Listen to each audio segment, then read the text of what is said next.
Dan, and I'm with Steris, and I'm your consumables rep. So we've got a capital rep. His name's Brad Homar, and so for your car washers and everything. So a consumables rep, what I do is everything that goes into all of your capital equipment. So starting from the OR, pre-cleanse, and you guys are probably familiar with it, in the white and blue, to your enzymatic in the sink, and then to all of the chemistries that go into the washer. So the first phase is an enzymatic, to a detergent, to your lubrication, and then the part washer. You can also descale, and then there's a dry and shine. And then also, handle the blue, the AccuSinks, and then your brushes.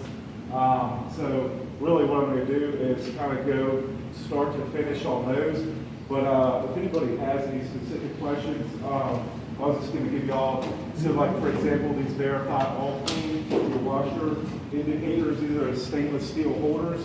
And I don't know if all of y'all do the Verify All Clean, but these, also go into your washer, you check every single day, it's meeting all the parameters, right? So for that, I just use the acronym CACT, which most of these machines, 4 things: time, action, chemical, temperature, right? To make sure it hits all those metrics so that it cleans all soil before sterilization. So one thing I just happened to notice, like right when I stood right here, but so we also do the brushes. So for example, this brush needs to be thrown away, okay? You see how this is completely frayed? Same for the stainless steel. I'm not a huge fan of stainless steel brushes, but these brushes, they've seen their better day, right? These need to just be discarded. And one thing I would really recommend is, not to change up the whole process, but a lot of times it's better to have your brushes over on and decontamination where they're easily accessible. So right now, of course, they're over on the clean side, but before your shift, you're really going to want to go grab the brushes, and I know there's a big bin over there, but set everything up that you're going to need before your shift on your brush rack. So obviously we don't want to go back and forth, but I just want to touch on that since since I saw those brushes, because you're not going to want to, even if you put them through the washer and clean them up, you're not going to want to reuse those brushes because they're just not good anymore. So going back to pre-cleanse though, so when things come down from the OR, we want to make sure that everything's been treated with pre-cleanse, right? So really, they're helping you out. They can keep instrumentation moist for at least 72 hours. There's no enzymatic in pre-cleanse, okay? No enzymatic. It's actually not starting the cleaning process, but what it's doing is keeping instrumentation moist. So everything that comes down in its case cards, you guys want to be looking for that and making sure that they're using pre-cleanse. Does everybody know what pre-cleanse looks like on instrumentation? Okay, awesome. So if they're not using it for some reason, you'll probably just want to tell a supervisor just to make sure they continue using it, because it really helps you all out downstream. If they don't use it, things really coagulate and start to harden up blood, protein, soils, all that stuff gets hard really quickly, and it just becomes more cumbersome and more difficult to clean everything off, right? So especially when you have bottleneck and things of that nature, it really helps you out. Now, since it's a surfactant-laden product, gets into the nooks and crannies, all that stuff, keeps instrumentation moist. The second real phase is the first part that actually starts the cleaning process, right, is an enzymatic. And you guys use our Prolific that's 2 times concentrated. But what I want to talk about real quick, so your enzymatic pump for when you're soaking instrumentation in the sink. So everybody knows all you have to do is hit the green button for it to dose out properly. But your water, what is the optimum temperature for an enzymatic in the sink? Does anybody know? We'll say 100 degrees, 101. Okay, yeah, no, that's perfect. Okay, so y'all have wall charts, for example, over there. It says 90 to 120 degrees. Okay, so these AccuSinks, so right now, for example, this one's blinking, right? There's no audio indicator to say, hey, it'll blink when it's falling below 90 degrees, okay? So an enzymatic, just the effectiveness just isn't there if it's below 90 degrees. So if it's, I would even say if it's under 100 degrees, but when it's really hot on your hands, it's about 120 degrees, right? So in a washer, it's 122 degrees, okay? So in enzymatic, the optimum temperature we'll say is over 100 degrees. So this one, like I said, there's no audio indicator, but it just begins to flash. It continues to flash when it drops under 90 degrees, okay? So when you fill your sink up, your temperature probes, so I'll come in here and fix these. If it's ever, if your temperature probe isn't working, just let a supervisor know. They'll call me. I'll put on a new temperature probe because it's that important, the effectiveness of an enzymatic, okay? So your enzymatics coming from your accuracy, actually, so y'all soak, rinse, or soak, rinse on your, as far as your workflow for your sink? Soak, rinse, okay.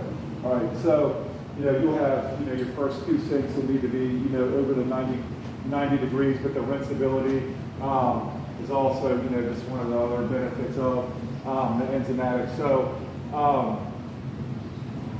and then basically go into the washer, same thing. You're an enzymatic, goes to 122 degrees, and then you go to your detergent at 149 degrees, and then there's no lube in these car washers, but in the washers over here, you have your lube stays, but I'm actually going to take a look back over here where all your detergents are set up on the stands. And the reason I bring up this point, I don't know if everybody is responsible for changing out the detergents, but it's color coded, okay? So I've seen a wand that is mixed up for, so for example, the red for enzymatic, there's a green for your detergent, but I've come in here, those have been switched around before, so, which is really, really not good. If you had a lubrication in one of those, you would absolutely have to shut it down, okay? And then have all that cleaned out, the lines cleaned out, the washer cleaned out. So all these back, over in the corner over here, they're sitting up on the stands. So not only are they color coded, but they also have line tags on them to essentially prevent that from happening. But we just want to be really careful and really cognizant, that they were paying attention when we're switching those chemistries out, okay? And then the same for back in the chemistry room, where everything's going, through the ceiling over here. We want to make sure, that whoever does switch it out, it's a specific person that, it's an enzymatic detergent, and we're really paying attention to that. And then also, actually, what shift runs the Verify All Clean like these? Day shift. It is day shift? Okay. So it's first shift, y'all get in here in the morning, okay, that runs these.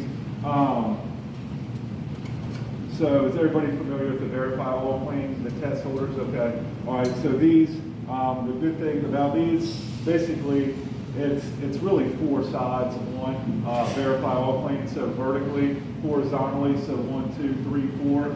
So the washer indicators, same thing. It's time, action, chemical temperature, just measuring these parameters, right? So if we see, and I know y'all have wall charts and everything, so that's fantastic, but so it's impingement, so your water pressure for your action, things of that nature. So we're also measuring to make sure it's putting out the right dosing in your washer, of your enzymatics, your detergents, the right temperatures, all that good stuff. Have y'all ever seen any of these Verify All Clean indicators fail before? Okay. So what do you do when one fails? Do you let a manager know and then a technician comes in, or fail it and then retest? Okay. Yep. And a lot of times it's something as simple as the spray arm is clogged, maybe one of the tips, and you can actually fix something like that on your own without having a technician come in. But the really good thing about these indicators is, if it's just the top, and then the bottom is completely clear, but just the top, the part that's running vertically, it's either, so they're staggered. There's one on each shelf. So if it's staggered, it could just be an incorrect placement right in the center where the center of the spray arm is. But you know, there's troubleshooting ways, and, you know, we know how to troubleshoot that. It sounds like y'all do a good job of troubleshooting before you even have to call in a technician for those. So it's good. And then actually, I want to go back, so I see your graduated cylinder here also for your enzymatic, your pump. So these, I would say, you know, whether you don't have to do it every single day, right? But at least once a week, these pumps, we want to make sure that it's actually dosing accurately, right? So, y'all got the wall chart, we're talking about the temperatures, all that good stuff.